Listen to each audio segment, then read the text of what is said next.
Hi అండి. Welcome back to అను సోను 7. ఈరోజు మన హెల్తీ రెసిపీ వచ్చేసి మునగాకు కారం పొడి. ఇంకెందుకు లేట్, మన ఫుల్ వీడియోని చూసేయండి. అలాగే ఛానల్ని తప్పకుండా సబ్స్క్రైబ్ చేసుకోండి. ఈ రెసిపీ కోసం మనకు ఫ్రెష్గా ఉన్న మునగాకు అయితే చాలా బాగుంటుందండి టేస్ట్. మనకు బయట మార్కెట్స్లో అయితే మునగాకు ఇలా దొరకదు, దీని బదులు పొడి దొరుకుతుంది. కానీ ఇలా ఫ్రెష్గా దొరికితే టేస్ట్ బాగుంటుంది. పొడి దొరికితే డైరెక్ట్గా పొడిని కూడా యూస్ చేసుకోవచ్చు. ఈ మునగాకుని రోజు ఏదో ఒక విధంగా మనం కన్జ్యూమ్ చేస్తే మనకు చాలా హెల్త్ బెనిఫిట్స్ ఉంటాయండి. ఈ మునగాకు వల్ల మనకు రోగనిరోధక శక్తి పెరుగుతుంది. అలాగే డ్యామేజ్ అయిన సెల్స్ని కూడా రిపేర్ చేస్తుంది. దీనివల్ల మనకు ఎన్నో హెల్త్ బెనిఫిట్స్ ఉన్నాయండి. మీకు ఈ ఆకు గనక దొరికితే ఖచ్చితంగా దీని బెనిఫిట్స్ని యూస్ చేసుకోండి, వదిలేయకండి.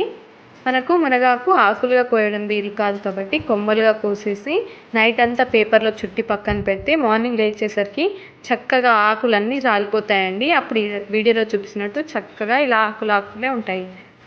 ఇక రెసిపీలోకి వెళ్తే ఈ మునగాకుని చక్కగా కడిగి ఆరబెట్టుకోవాలండి. కనీసం ఒక 10-15 నిమిషాలైనా ఎండలో ఆరబెట్టుకుంటే చక్కగా ఇలా పొడి పొడిగా ఉంటుంది.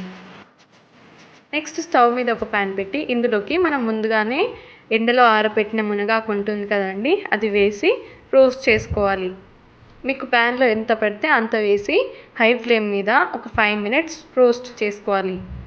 ఈ మునగాకుని మనం దగ్గర ఉండే రోస్ట్ చేసుకోవాలండి. అప్పుడే మనకు చక్కగా ఈ మునగాకులో తడంతా వెళ్ళిపోతుంది. లేదంటే ఈ ఆకులు మాడిపోయే అవకాశం కూడా ఉంటుంది. ఇలా మనం రోస్ట్ చేస్తున్నప్పుడు దీంట్లో ఉండే వాటర్ కంటెంట్ వల్ల ఇలా దగ్గరగా ఫామ్ అవుతుంది. అప్పుడు వీటిని సపరేట్ చేస్తూ ఇలా కలుపుతూనే ఉండాలి.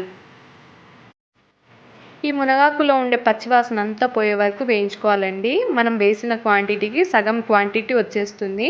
ఇలా మొత్తం పొడి పొడి అవ్వాలి.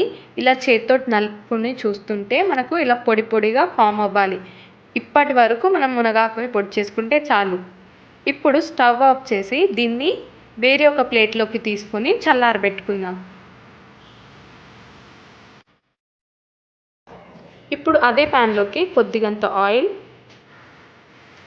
అలాగే శనగపప్పు, మినప్పప్పు, ధనియాలు వేసి లైట్గా ఫ్రై చేసుకోండి. ఇవి కాస్త ఫ్రై అయ్యాక ఇందులోకి వెల్లుల్లి అలాగే ఎండుమిర్చిని కూడా వేసుకొని ఫ్రై చేసుకోవాలి. ఇవి లైట్గా ఫ్రై చేసుకుంటే సరిపోతుందండి. ఇవి కాస్త ఫ్రై అయ్యాక ఇప్పుడు ఇందులోకి 1/2 టేబుల్ స్పూన్ దాకా పసుపుని యాడ్ చేసుకుందాం. పసుపు వేసి అంతా ఒకసారి కలిసేలాగా చక్కగా కలుపుకొని ఇప్పుడు ఈ మిశ్రమాన్ని కూడా చల్లార్చుకుందాం. ఇప్పుడు చల్లారిన మిశ్రమాన్ని అంతా మిక్సీ జార్లోకి ట్రాన్స్ఫర్ చేసుకుందాం. ఇలా ట్రాన్స్ఫర్ చేసుకున్నాక ఇందులోకి తగినంత ఉప్పుని కూడా వేసుకొని ఫైన్ పౌడర్ లాగా బ్లెండ్ చేసుకోవాలి. అంతే అండి, మన మునగాకు పొడి రెడీ. రోజు అన్నం తినేటప్పుడు కొద్దిగంత పొడి వేసుకొని తింటే మనం రోజు ఎంతో కొంత ఆరోగ్యాన్ని మెరుగుపరుచుకున్నట్టే. వేడి అన్నంలో కొద్దిగా నెయ్యి ఈ పొడి వేసుకొని తింటే టేస్ట్ అయితే చాలా బాగుంటుందండి. టేస్ట్లోనూ బెస్ట్ ఉంటుంది, హెల్త్లోనూ బెస్ట్ ఉంటుంది. ఖచ్చితంగా ఈ రెసిపీని మీరు కూడా ట్రై చేయండి. అలాగే మీ ఫీడ్బ్యాక్ని కామెంట్ సెక్షన్లో నాతోటి షేర్ చేసుకోండి. Thank you for watching.